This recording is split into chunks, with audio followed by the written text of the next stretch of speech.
Бисмиллахи рахмани рахим, альхамдулиллах, вассалату вассаляму аля расулиллах, ва аля алихи ва сахбихи ва ман валя, амма ба'д. Дорогие друзья, я с большой радостью приветствую вас на нашей второй встрече об атеизме. Во время первой беседы мы с вами обсудили такие важные вопросы, как существование Бога, Его единственность, Его абсолютное отличие от творений, а также Его господство. Сегодня мы также коснемся очень важного вопроса, и глава, с которой мы познакомимся, называется «Если Бог предопределил мои действия, то почему Он требует с меня отчет?» Мустафа Махмуд начинает эту главу следующим образом. «Полагая, что схватил меня за шею и что мне не спастись, мой друг злорадно сказал: вы утверждаете, что в царстве Аллаха все происходит лишь по Его решению и предопределению, и что Бог предопределяет наши действия. Выходит, что, например, все мои действия предопределены. Тогда за что Он будет меня отчитывать? Не говори мне, как обычно, что я имею право выбора. Нет большей лжи, чем это. Также позволь мне спросить тебя, было ли у меня право выбора времени моего рождения, пола, роста, ширины, цвета кожи, страны? Могу ли я выбрать, чтобы солнце восходило, а луна садилась? Разве конец жизненного срока и смерть приходят ко мне по моему выбору?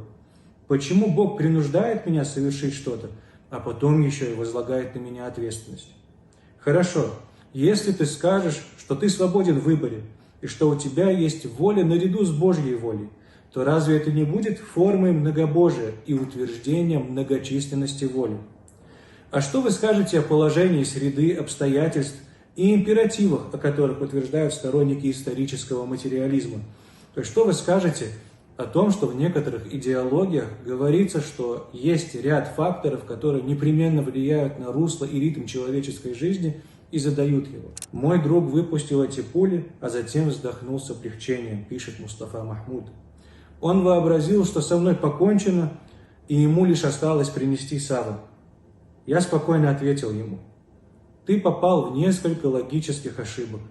Да, твои действия известны Богу и записаны в хранимой скрижали, но это не означает, что ты принужден к их совершению, а говорит лишь о том, что Всевышнему известно о том, что ты сделаешь.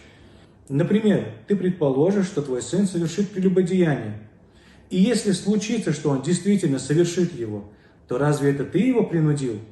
Или же ты определил это по своему знанию о сыне и оказался прав? Что касается твоих рассуждений о свободе, что это ложь, и твоя попытка доказать это тем, что ты не имел права выбора дня своего рождения, пола, роста, цвета кожи и тому подобного, и что ты не можешь переместить солнце, то это еще одна путаница. Причина путаницы на этот раз в том, что ты представляешь свободу не так, какой ее видят верующие. Ты говоришь об абсолютной свободе и спрашиваешь: мог ли я сделать то-то, мог ли я выбрать то-то, могу ли я во Вселенной распоряжаться какими-то глобальными вещами так, как мне хочется? Ты вопрошаешь, где моя свобода?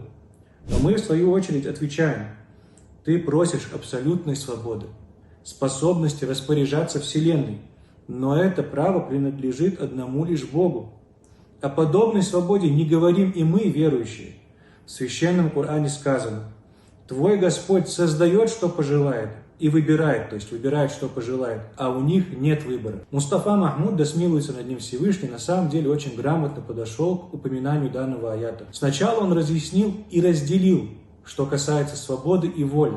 Он указал на то, что есть вещи, которые присущи только Богу, и над которыми властен только Создатель. Затем он указывает на то, что мы не видим человеческую свободу такой же. Мы говорим о том, что свобода и воля, данной человеку, это нечто иное. Не что-то из раздела творения, не что-то из самостоятельного распоряжения Вселенной, а то, о чем он будет говорить дальше. И вот для подтверждения мысли о том и укрепления убеждения в том, что есть вещи, которыми распоряжается только Всевышний, он упоминает данный аят. Почему это важно?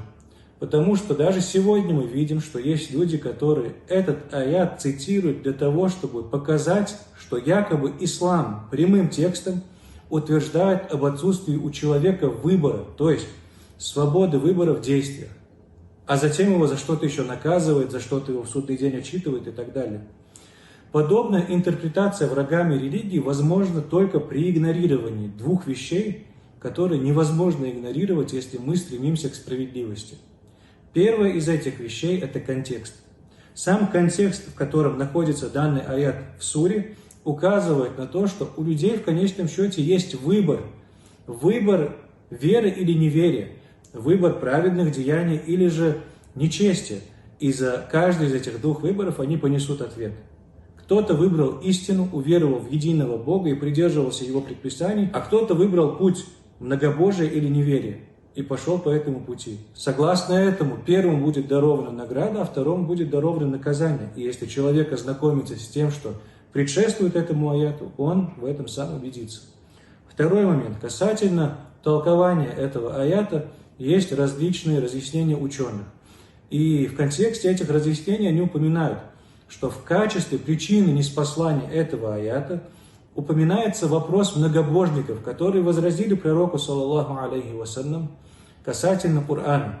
И они задавались следующим вопросом: почему этот Коран ниспослан именно Мухаммаду, саллаллаху алейхи вассалям, а не был ниспослан одному из двух уважаемых мужчин, которых они называли? То есть здесь они претендуют на выбор того, кому ниспосылается откровение. А это исключительно божественное право. И в этом контексте, если мы рассмотрим данный аят с учетом причины ниспослания, которая упоминается, то слова «а у них нет выбора» мы поймем предельно ясно, без каких-либо проблем, со всеми иными воззрениями мусульман. Но если кто-то пытается доказать свою ложь любыми путями, то он будет игнорировать и контекст, и причину ниспослания. Но мы, как верующие, хотим спросить таких людей, как бы они отнеслись к тому, чтобы мы игнорировали контекст их собственной речи и причину их собственных слов, и судили их в отрыве от контекста и причины тех или иных высказываний? Ответ очевиден. Далее Мустафа Махмуд продолжает. Он говорит: ни у кого нет выбора в вопросе создания, потому что лишь Бог тот, кто создает все, что хочет, и выбирает. Бог не будет требовать с тебя за твой низкий рост, не будет винить тебя за твою длину и не будет наказывать тебя за то, что ты не остановил солнце. Ты в ответе за предписания, возложенные на тебя, и твоя свобода выражается именно в этом. И мы ведем разговор лишь в этих границах. Ты волен подавлять свою похоть, обуздать свой гнев, сопротивляться себе в каких-то негативных желаниях, удерживать свои злые намерения и поощрять свое стремление к добру. Ты можешь быть щедр в расходовании имущества, ты можешь говорить правду или лгать, ты можешь воздержаться от запретных денег, ты можешь удержать себя от взгляда на запретные места, ты можешь воздержаться от оскорблений, злословия и сплетен. В этом мы свободны, и за это нас будут отчитывать. Свобода, которую мы рассматриваем, это относительная, а не абсолютная свобода. То есть имеется в виду свобода человека в том, что касается его религиозных предписаний. И, как известно, божественный спрос касается именно этого. Поэтому свобода важна здесь. Эта свобода действительно существует. И доказательством тому служит наше врожденное, естественное ощущение. Мы чувствуем ответственность, раскаяние за ошибку, умиротворение при совершении благого дела. И постоянно чувствуем, что выбираем между разными альтернативами. Более того, главная и первая задача нашего разума – отдавать предпочтение чему-либо из доступного многообразия и выбирать между альтернативами. Мы ясно и решительно ощущаем разницу между нашей дрожащей в лихорадке руке, то есть неконтролируемая дрожь, и нашей рукой пишущей письмо. То есть мы понимаем, что в данном случае, когда мы пишем письмо, мы пишем его потому, что сами захотели этого, потому что сами направили свое желание к этому. В первом случае, то есть когда рука, допустим, дрожит из-за какой-то болезни, мы говорим, что движение принудительное и неизбежное, а второе движение свободное и произвольное. Если бы мы были принуждены в обоих случаях, то не смогли бы почувствовать эту разницу. Разницы бы не было. Не будь у нас выбора в тех или иных действиях. Далее, после некоторых примеров, он говорит, что именно поэтому Аллах сделал намерение основой постановлений. Так верующий, который под угрозой произнесет слова многобожия и неверия, не будет наказан за это, пока его сердце сохраняет крепкую веру. Такого человека Аллах исключил из наказания в своих же словах, смысл которых следующий. Кроме тех, кто был принужден к этому, то есть произнесению слов неверия, при этом его сердце сохранялась крепкая вера. Другая сторона путаницы в этом вопросе состоит в том, что некоторые люди понимают свободу человека как возвышение над божественной волей и полную самостоятельность, из-за чего они обвиняют тех, кто утверждает о наличии у человека свободы и выбора, в том, что они предают Аллаху сотоварищей в выборе, сотоварищей в решении и так далее, и утверждают тем самым якобы множественность самостоятельных волей. Однако это неправильное представление. Человеческая свобода не превосходит божественную волю. Человек способен делать по своему выбору то, что не сходится с божественным довольством. То есть Всевышний Аллах Субханаху ва Тааля сообщил нам, что доволен такими-то поступками и недоволен такими-то поступками. То есть Он воздаст благом за такие поступки и накажет за иные. Вот человек может по своей воле, которая согласуется с божественной волей и происходит только по разрешению Создателя, совершить то, за что полагается наказание. То есть в этом смысле противоречит божественному довольству, но не воле. Всевышний позволил ему совершить это действие, но он понесет ответственность далее за этот поступок. Бог наделил нас возможностью не подчиняться Его довольству, но Он не позволил никому превосходить Его волю. То есть все, что происходит по разрешению, по воле Творца. Но не все, что происходит в этом мире, согласуется с Его довольством. Именно поэтому одним обещана награда, а другим обещано наказание. Есть еще одна черта относительности человеческой свободы. Все, что совершается нами, происходит в рамках божественной воли, даже если Всевышний недоволен этим поступком и даже если этот поступок противоречит шариату. Сама наша свобода является божественным даром, а не тем, что мы отобрали у Творца силой. В этом заключается смысл аята: «Но вы не пожелаете этого, если этого не пожелает Аллах». То есть Всевышний дает нам разрешение. Его воля позволяет нам желать чего-то, устремиться к чему-то. Дальше, если это воля, которой Всевышний дал возможность быть, которой Он позволил существовать, которой Он дал воплотиться, если она соответствует Его довольству, то ты один из числа праведных. Если же она Его довольству не соответствует, если она Его предписаниям противоречит, то в таком случае ты один из нечестивцев или неверных. Мустафа Махмуд пишет: дело в том, что наша воля находится под властью Его воли, является подарком от Него и проявлением Его щедрости. В этом вопросе нет никакой двойственности или противоречия, как нет и соперничества между нашей свободой и велением Господа. Вера в свободу человека в таком смысле не противоречит единобожию, не устанавливает Богу равных, которые судят, как Он, и повелевают, как Он, так как сама наша свобода является божественным велением, волей и решением. Третий аспект путаницы в этом вопросе кроется в том, что некоторые из тех, кто объяснял вопрос о предопределении и судьбе, принуждении и выборе, посчитали, будто бы предопределение представляет из себя принуждение человека к чему-то неестественному для него, к чему-то противоречащему его природе. Это еще одна ошибка, в которую ты тоже попал. Всевышний ясными аятами отрицает касательно себя принуждение в отношении людей. Он говорит: если мы пожелаем, то не спошлем им с неба знамения, перед которым склонятся их шеи смиренно. Смысл ясен. Мы могли бы заставить людей, говорит Всевышний, поверить в неоспоримые доказательства так, чтобы они все пришли бы к вере. Но мы не сделали этого, потому что принуждение не входит в установленные нами нормы. Нет принуждения в религии, говорится в другом аяте.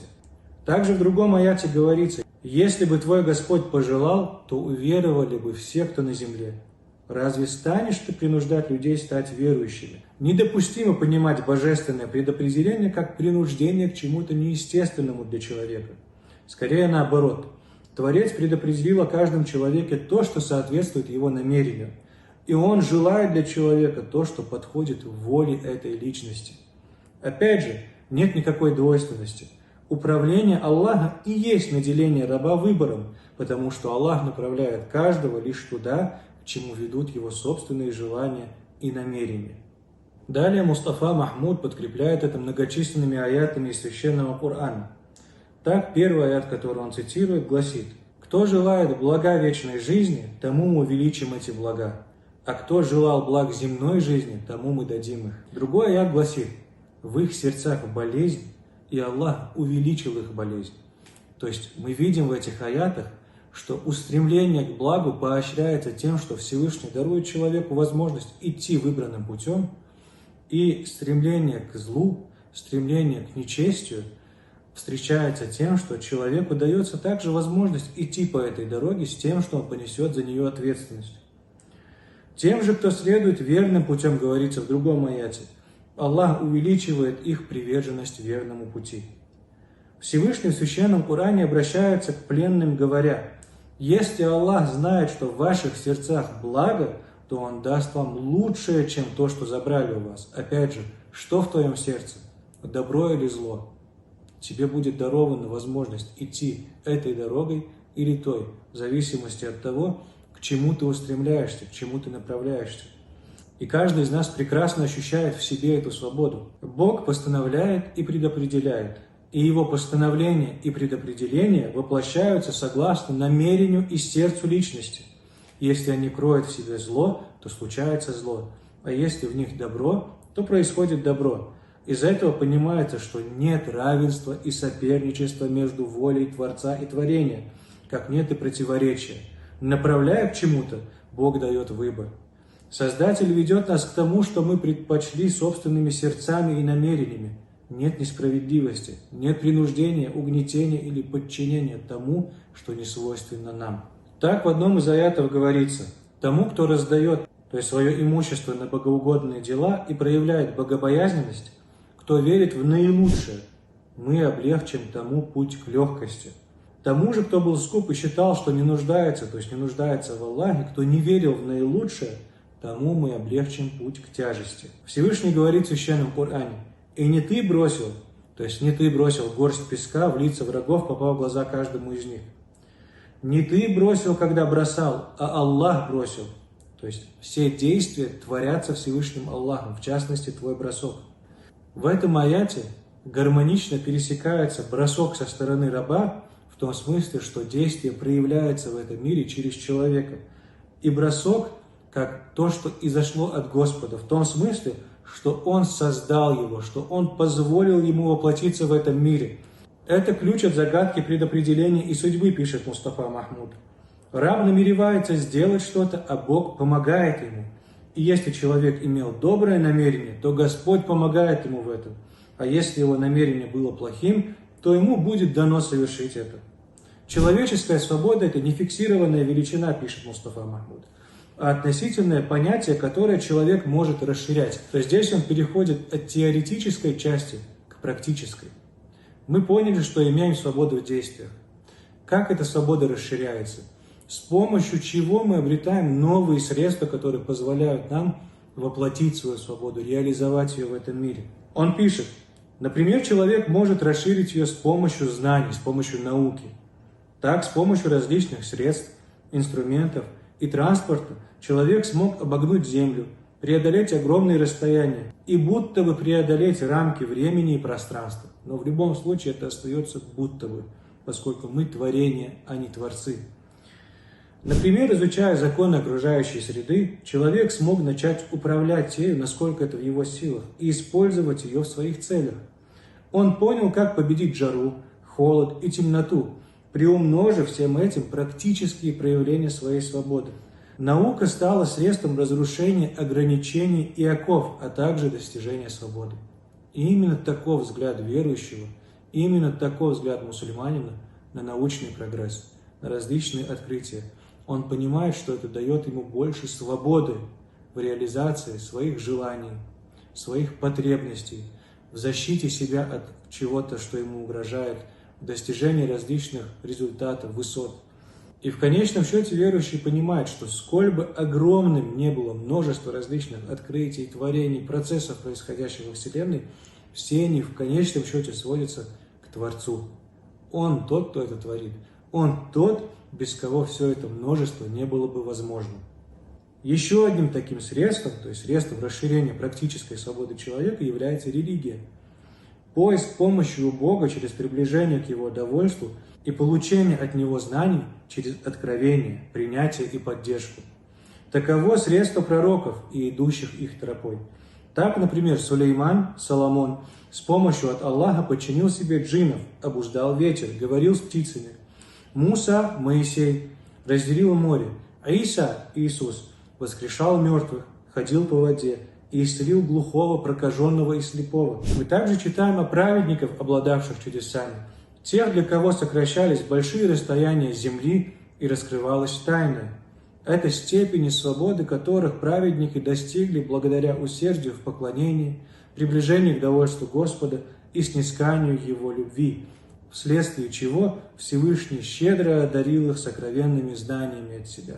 Мы вновь говорим о знании, но на этот раз о божественном.